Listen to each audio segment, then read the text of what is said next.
10% বেশি লাভ দিচ্ছে। কিন্তু প্রশ্ন হলো এই ব্যাংকে টাকা রাখা কি নিরাপদ?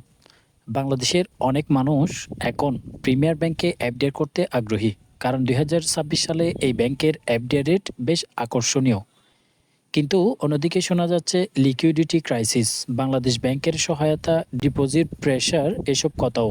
তাহলে আসল সত্যটা কি? আজকের ভিডিওতে জানবেন প্রিমিয়ার ব্যাংকের বর্তমান অবস্থা, কত টাকা আমানত আছে, খেলাপি ঋণের পরিমাণ, কয়টি শাখা উপশাখা রয়েছে এবং ২০২৬ সালে এফডিআর রেট কত, ১ লক্ষ টাকায় কত টাকা পাবেন, এছাড়াও এই ব্যাংকে টাকা রাখা উচিত হবে কিনা বিস্তারিত জানাবো এই ভিডিওতে। তার আগে আপনাদের কাছে একটি অনুরোধ, যদি চ্যানেলে নতুন হয়ে থাকেন এই ধরনের ভিডিও পেতে চ্যানেলটি সাবস্ক্রাইব করে সাথেই থাকবেন।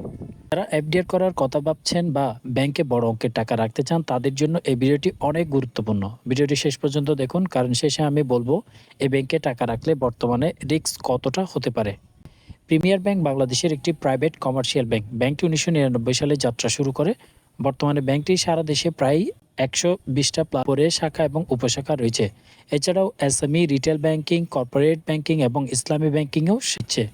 ব্যাংকটির চেয়ারম্যান বর্তমানে ডক্টর আরিফুর রহমান এবং ম্যানেজিং ডাইরেক্টর হচ্ছেন মোহাম্মদ মঞ্জুর মফিজ।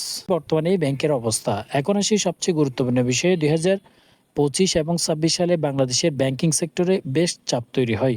অনেক ব্যাংক লিকুইডিটি সংকট দেখা যায় এবং প্রিমিয়ার ব্যাংকও সেই চাপের বাইরে ছিল না। রিপোর্ট অনুযায়ী বাংলাদেশ ব্যাংক থেকে প্রিমিয়ার ব্যাংক লিমিটেড সাপোর্ট পেয়েছে। ব্যাংকের ক্যাশফ্লো চাপ সামলাতে কেন্দ্রীয় ব্যাংকের সহায়তা নিতে হয়েছে। এছাড়াও ডিপোজিট উইথড্রয়াল প্রেশার, অর্থাৎ গ্রাহকরা টাকা তুলছিল এমন খবরও প্রকাশ হয়েছে। তবে ইতিবাচক বিষয় হচ্ছে ২০২৬ সালে ব্যাংকটি আবার নতুন ডিপোজিট সংগ্রহ শুরু করেছে। ২০২৬ কার্যদিবসে প্রায় ১,১৪৪ কোটি টাকার ফ্রেশ ডিপোজিট সংগ্রহ করার জন্য তথ্য প্রকাশ পেয়েছে।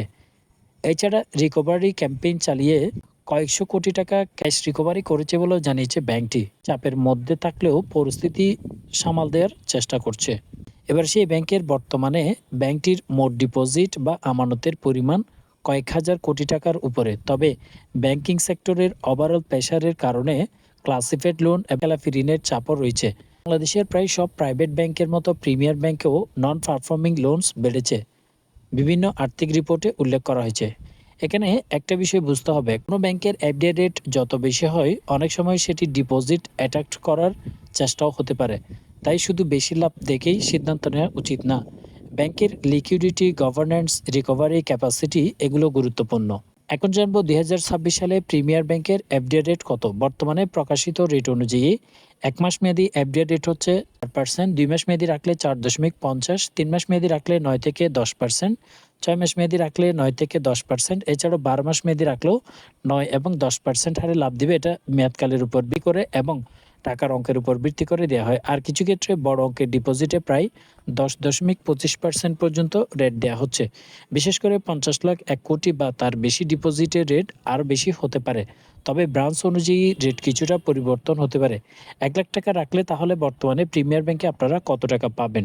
১ টাকায় ধরুন আপনি ১ লাখ টাকা রাখলেন 10%-এ, তাহলে বছরে লাভ পাবেন ১০,০০০ টাকা, মানে অ্যাভারেজ ৮০০ টাকা করে আপনাকে লাভ দেওয়া হবে। আর যদি 10.25% রেট ধরা হয় তাহলে মাসে প্রায় ৮৫০ টাকার কাছাকাছি লাভ হতে পারে। তবে ট্যাক্স এবং এক্সাইজ ডিউটি কেটে কিছুটা কম হতে পারে। তো আপনি প্রিমিয়ার ব্যাংকে কত টাকা রাখতে চাচ্ছেন সেটি নির্দিষ্ট করে বললে পরবর্তী ভিডিওতে আলোচনা করা হবে।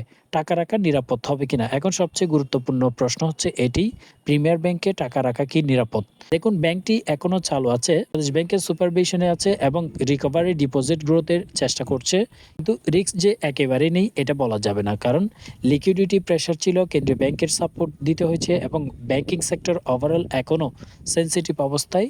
তাই ব্যক্তিগত অ্যানালাইসিস হলো, যদি ছোট বা মিডিয়াম অ্যামাউন্ট হয় তাহলে ডিভার্সিফাই করা ভালো। মানে সব টাকা এক ব্যাংকে না রেখে কয়েকটি ভালো ব্যাংকে রাখার চেষ্টা করুন, তাহলে আপনি শতভাগ সেফ থাকতে পারবেন। আর যদি বড় অ্যামাউন্ট হয় তাহলে ব্যাংক কোয়ার্টারলি ফাইন্যান্সিয়াল যে রিপোর্ট রয়েছে এবং বাংলাদেশ ব্যাংকের আপডেট নিয়মিত তথ্য যেগুলো রয়েছে সেগুলো ফলো করা উচিত। ভিডিওটি ইনফরমেটিভ মনে হলে একটি লাইক করবেন, শেয়ার করবেন এবং চ্যানেলটি সাবস্ক্রাইব করে সাথেই থাকবেন। আল্লাহ হাফেজ।